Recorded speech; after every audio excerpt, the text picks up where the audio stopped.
അപ്പോൾ ഒരമ്മ കുഞ്ഞിനെ എടുത്ത് താലോലമേ പൈതൽ താലോലമേ പൈതൽ താലോലമേ പൈതൽ താലോലമേ. കയ്യൊട്ടിക്കളി, തിരുവാതിരകളി എന്നും പറഞ്ഞു നമ്മൾ കണ്ടില്ലേ, പണ്ട് സ്ത്രീകൾ ചെയ്തിരുന്നതാ.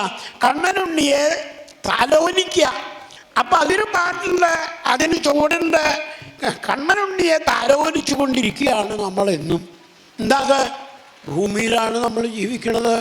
അവ കാറ്റടിക്കുമ്പോൾ ഹായ് ഉണ്ണിയുടെ സ്പർശമുണ്ടായി, ചൂട് കാണുമ്പോൾ അതും ഉണ്ണിയുടെ സ്പർശമാണ്, മഴ പെയ്യുമ്പോൾ അതും ഉണ്ണിയുടെ സ്പർശമാണ്.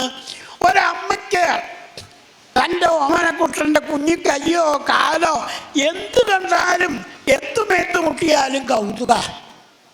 ഇതുപോലെ വെള്ളമായാലും ഭൂമിയായാലും ആകാശമായാലും ഒക്കെ ഭഗവതോ ഗുണമയേ സ്ഥൂലരൂപേ.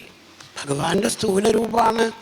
തൻ്റെ ഓമനക്കുട്ടൻ്റെ കുഞ്ഞിക്കയ്യ്, വിരലുകൾ, ചുണ്ട്, കാലിൻ്റെ കാലിൻ്റെ അടിഭാഗം, ഇതൊക്കെ നോക്കി തൊട്ട് തലോടിയിരുന്ന ഒരമ്മയ്ക്ക് മതിയാവില്ല. അതെന്നെ നോക്കി നേരം പോവും.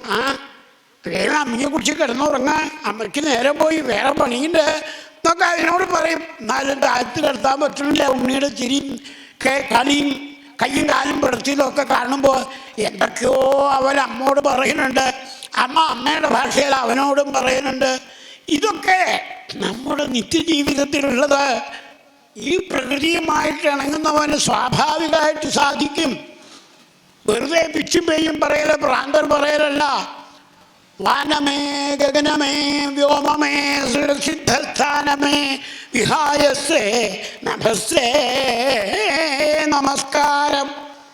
എങ്ങനെ പറയാൻ പറ്റണു? അത് ഭഗവാനാണ്. സമുദ്രം കണ്ടാലോ എന്താ സമുദ്രത്തിൻ്റെ ഭംഗി, എന്താ ആകാശത്തിൻ്റെ ഭംഗി, എന്താ മരക്കൂട്ടങ്ങളുടെ ഭംഗി, എന്താ പർവ്വതങ്ങളുടെ ഭംഗി, ഒക്കെ ഭംഗിയാ.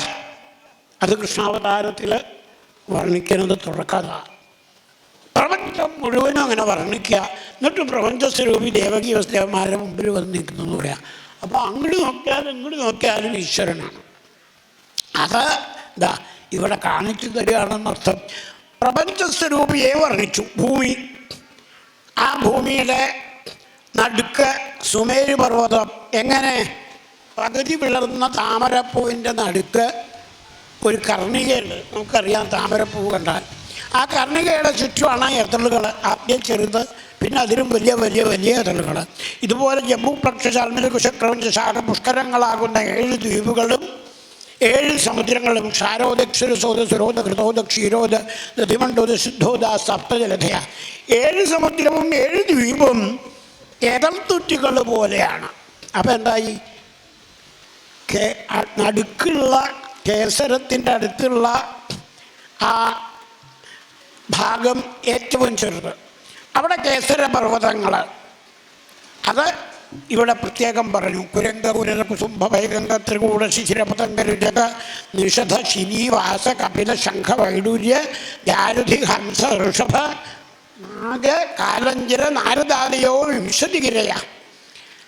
കേസരം, കേസരത്തിൻ്റെ 4 പാടും ധാരാളം പർവ്വതങ്ങൾ. അതിനുശേഷം പ്ലക്ഷശാൽമല, ജമ്പു പ്ലക്ഷശാൽമല കുശക്രവഞ്ച ശാഖ പുഷ്കരങ്ങൾ, ദ്വീപുകൾ. ഒരു ദ്വീപാവണമെങ്കിലോ 4 സമുദ്രം വേണം, 4 പാടും സമുദ്രം വേണം. അപ്പോഴാ ദ്വീപ് എന്ന് പറയുക.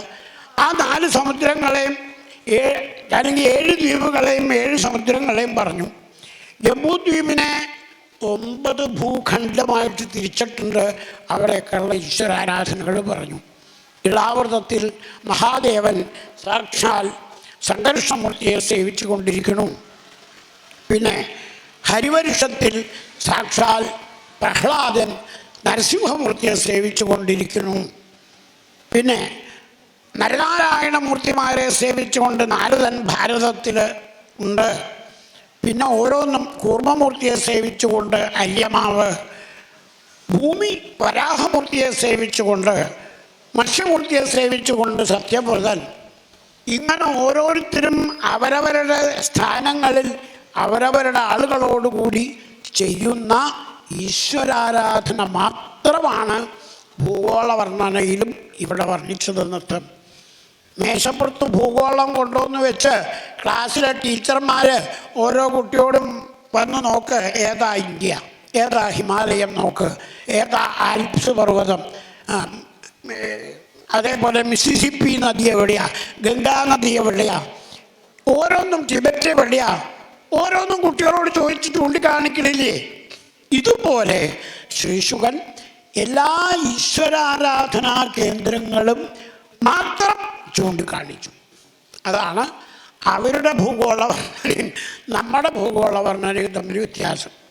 നമ്മളിപ്പോൾ എവിടെയെങ്കിലും ചെന്നാൽ ഇവിടെ ഏറ്റവും വലിയ ഹോട്ടൽ ഏതാ, അത് ശരി, ഇങ്ങനെ ഓരോന്നാണ് ചോദിക്കാതെ സമയത്ത് ഏറ്റവും വലിയ ഫാക്ടറി ഏതാ, പായസം ഉണ്ടാക്കണ ഫാക്ടറി, പട്ടുണ്ടാക്കണ ഫാക്ടറി, മരം മുറിച്ച് പ്ലൈവുഡ് ഉണ്ടാക്കണ ഫാക്ടറി, അതെവിടെയാ, ഇതെവിടെയാ, മറിച്ചതെവിടെയാന്ന് ചോദിക്കും.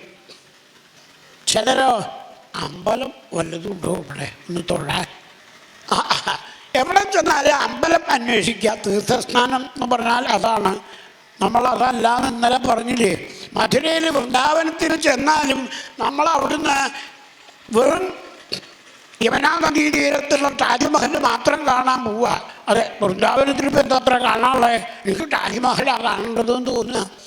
അപ്പോൾ വൃന്ദാവനം ഉണ്ണികൃഷ്ണൻ അവിടുത്തെ ഓരോ ഘട്ടങ്ങൾ കാണുക, അതിന് ആവേശമുള്ളവർക്കത്. ഇതുപോലെ ഏത് ഭൂഭാഗം പറഞ്ഞാലും ഈശ്വരാരാധനാ കേന്ദ്രങ്ങൾ ഇവിടെ വിസ്തരിച്ച് പറഞ്ഞത് ഓരോന്നായിട്ട് 9 ഭൂഖണ്ഡങ്ങളിലെ 9 തരം ആരാധന പറഞ്ഞു. അത് കഴിഞ്ഞ് പ്ലക്ഷശാൽമൻ കുശക്രമഞ്ച ശാഖ പുഷ്കര സംജ്ഞാഹ പ്ലാക്ഷേർക്കരൂപമയി പട്ടേരിപ്പാട് എല്ലാം കൂടി ഒറ്റ ശ്ലോകത്തിൽ ഒതുക്കി. സൂര്യൻ, ചന്ദ്രൻ, പ്ലാക്ഷം, ജംബൂപ്ലക്ഷം, ചാർമലി എന്ന് പറഞ്ഞല്ലോ. അപ്പോൾ സൂര്യനെയും ചന്ദ്രനെയും പിന്നെ വായുവിനെയും അഗ്നിയെയും ജലത്തെയും ഒക്കെ മാറി സേവിക്കുന്ന ആളുകളുണ്ട്. അതൊക്കെ പറഞ്ഞതോടെ ഭൂഗോള വിവരണം പൂർണ്ണമായി എന്ന് ചുരുക്കം.